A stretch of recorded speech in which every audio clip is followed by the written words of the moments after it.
तो अब जब ये पता चला कि एक कुछ लोगों को इतना बुरा समझ रहे होते हैं, वजह क्या थी आप समझ रहे हैं ये सरापा बुराई है, ये बंदा, ये तो बहुत ही नेगेटिव पर्सन है, ये बहुत गुनाहगार पर्सन है, ये बहुत ईवल पर्सन है।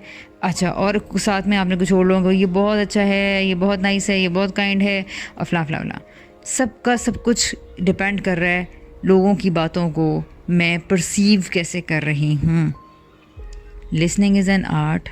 तो पार्ट 1 में हमने ये सीखा, जिसका बहुत अच्छा फीडबैक्स भी रहे।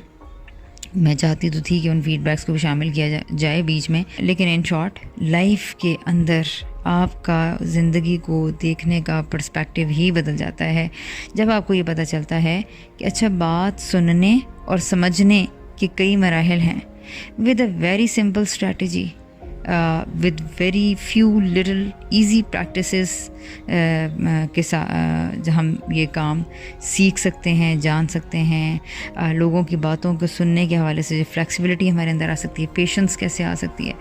अच्छा, ये प्रोसेस एक्सप्लेन नहीं किया जा सकता, हाँ, लेकिन पहले सेशन में ये एक्सप्लेन हो जाता है जब पता चलता है। तो इसीलिए मैंने शायद काफ़ी पिछले अरसे से ये बात कह रही थी जो मेरे जानने वाले लोग हैं कि लेक्चर्स का दौर नहीं है अब, यानी कि बहुत ज़्यादा इन्फॉर्मेशन को ज़िंदगी में लाने की कोई ज़रूरत ही नहीं रही। इतनी इन्फॉर्मेशन जो उनसे वो आ चुकी है। प्रॉब्लम ये है कि लिटिल इन्फॉर्मेशन को प्रैक्टिस कैसे करना है। It's a big challenge, it's a very big challenge.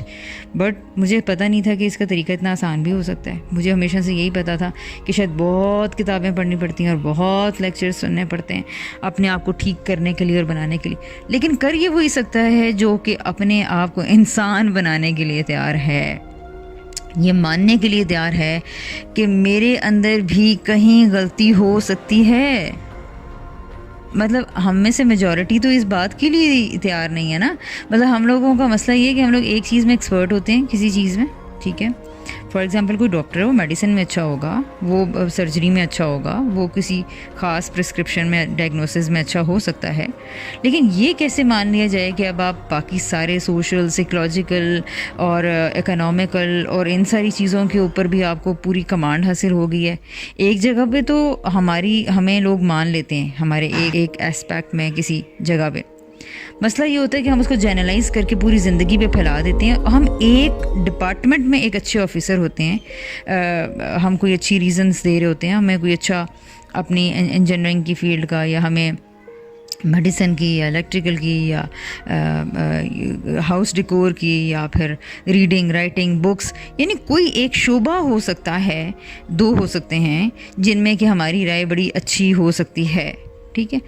मसला हमारा ये होता है कि हम जनरलाइज करके अपने ऊपर बड़े बड़े बोर्ड्स लगा लेते हैं कि हम लोग तो बड़े कमाल की शख्सियत हैं और हमने बहुत पर्सनालिटी के रूज पे जा चुके हैं और हमें तो सारी दुनिया मानती है। मान कौन रहा होता है? वो एक ख़ास डिपार्टमेंट, वो एक ख़ास फैमिली, वो एक ख़ास ऑफिस, एक ख़ास सर्कल, ठीक है।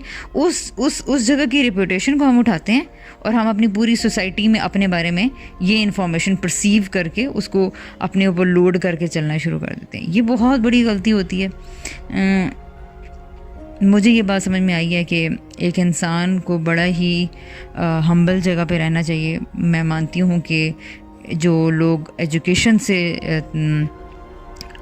मुताल्लिक़ होते हैं, वो लोग बहुत ज़्यादा लर्निंग एप्टीट्यूड रखने की वजह से बहुत सारी बातों के बारे में जान जाते हैं। उनकी इन्फॉर्मेशन ज़्यादा होती है, उनका तजर्बा ज़्यादा होता है, वो ज़्यादा सीख जाते हैं।